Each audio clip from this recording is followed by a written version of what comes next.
Bismillahirrahmanirrahim. Assalamualaikum warahmatullahi wabarakatuh. Pemirsa Istana Al-Quran Channel dimanapun berada, yang semoga senantiasa dalam keberlimpahan berkah. Kembali kita berjumpa dalam kisah penuh hikmah. Ada seorang laki-laki fasik dari Bani Israel. Dia tidak pernah mau berhenti dari kefasikannya, hingga penduduk negerinya sangat tergoncang, resah, tetapi tidak berani menghalangi dari kejahatannya. Mereka merendahkan diri dan berdoa kepada Allah, hingga akhirnya Allah menurunkan wahyu kepada Nabi Musa alaihissalam bahwa dalam kalangan Bani Israel ada seorang pemuda yang fasik. Dia hendaknya mengusir pemuda itu dari negeri Bani Israel agar api neraka tidak menimpa mereka karena kefasikannya. Datanglah Nabi Musa alaihissalam dan mengusirnya. Pemuda itu pergi ke sebuah desa di antara desa-desa yang ada pada waktu itu. Tetapi Allah memerintahkan Nabi Musa untuk mengusirnya. Diusirlah pemuda itu oleh Nabi Musa dan pergi ke sebuah padang pasir, di mana di sana tidak terdapat makhluk, tidak ada tumbuh-tumbuhan, bahkan serangga maupun burung. Tiba-tiba dia sakit di padang luas itu, dan tidak ada seorang pun yang menolongnya. Dia terjatuh di tanah dan meletakkan kepalanya sambil berkata, "Bila ibuku ada di atas kepalaku, tentu ia akan merasa kasihan padaku dan akan menangisi kenistaanku. Bila ayahku ada di sini, tentu ia membantuku dan mengurus masalahku.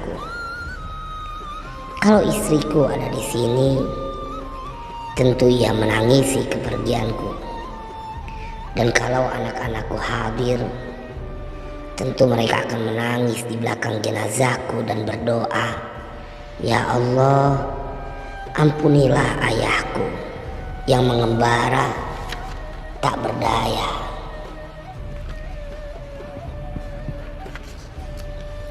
Durhaka, fasik, dan terbuang dari negerinya sampai ke sebuah desa. Dari desa itu terbuang kembali ke tengah padang luas, dan dari tempat itu dia keluar dari dunia menuju akhirat dengan berputus asa dari segala sesuatu. "Ya Allah, Engkau telah memisahkan aku dari kedua orang tuaku, dari anak-anakku dan dari istriku. Tetapi janganlah Engkau putuskan aku dari rahmat-Mu. Sesungguhnya Engkau telah membakar hatiku karena berpisah dengan mereka. Tetapi janganlah Engkau putuskan aku dari rahmat-Mu. Sesungguhnya Engkau telah membakar hatiku karena berpisah dengan mereka. Tapi janganlah Engkau bakar aku dengan api neraka-Mu karena kedurhakaanku." Lalu Allah mengutus seorang bidadari yang menyerupai diri seperti ibunya, seorang bidadari yang menyerupakan diri seperti istrinya, beberapa anak yang menyerupai diri mereka seperti anak-anaknya, dan seorang malaikat yang menyerupakan diri seperti ayahnya. Mereka duduk di sampingnya dan menangisinya. Dia berkata, "Ini bapak, ibu, istri, dan anak-anakku datang kepadaku." Bergembiralah hatinya dan pulang ke rahmat Allah Subhanahu wa Ta'ala dalam keadaan suci dan diampuni. Lalu Allah Subhanahu wa Ta'ala menurunkan wahyu kepada Nabi Musa alaihissalam, "Pergilah ke padang itu dan tempat itu, karena telah mati di sana seorang wali dari sekalian para wali. Datanglah kepadanya, uruslah perkaranya dan kebumikan dia. Ketika Nabi Musa alaihissalam datang ke tempat itu, dia melihat pemuda yang pernah diusir dari negerinya dan dari sebuah desa dengan perintah Allah. Serta dia melihat bidadari-bidadari yang bermata jeli berada di sekitarnya. Nabi Musa alaihissalam berkata, "Ya Tuhanku, kalau pemuda ini adanya, maka ia adalah orang yang telah kuusir dari negeriku dan desa atas perintahmu." Allah berfirman, "Hai Musa, aku telah memberinya rahmat dan mengampuninya sebab rintihan di tempatnya berada dan perpisahannya dengan tanah kelahirannya, ibu, anak-anak serta istrinya. Aku mengutus bidadari-bidadari yang menyerupai ibunya, seorang malaikat yang menyerupai bapaknya, dan yang menyerupai istrinya. Semuanya merasa iba atas kenistaan yang dia rasakan di tempat terpencil. Karena apabila seseorang yang mati di tempat terpencil, maka menangislah penghuni langit dan penghuni bumi karena merasa kasihan padanya.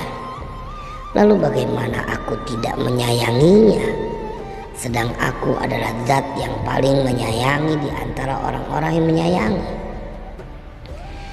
Ketika seseorang terpencil dari keluarganya mengalami naza, Allah berfirman, "Hai malaikat-malaikatku, orang yang terpencil ini adalah pengembara yang meninggalkan anak-anaknya, keluarganya, dan kedua orang tuanya. Ketika dia mati, tidak seorang pun yang akan menangisinya dan bersedih." Kemudian Allah menjadikan orang dari malaikat yang menyerupai bapaknya, ibunya, anaknya, dan seorang lagi menyerupai salah satu kerabatnya. Mereka masuk pada orang itu dan membuka matanya. Dia bisa melihat kedua orang tuanya dan keluarganya, lalu menjadi lega hatinya, serta nyawanya keluar dengan keadaan penuh kepuasan dan gembira. Kemudian apabila telah keluar jenazahnya, malaikat-malaikat itu mengiringinya dan mendoakannya di atas kuburnya sampai hari kiamat. Semoga semua itu sesuai dengan firman Allah, "Allahu latifum bi'ibadih." Allah adalah Tuhan yang maha penyayang pada hamba-hambanya. Semoga kisah ini menjadi manfaat dan tetap tidak berputus asa dari rahmat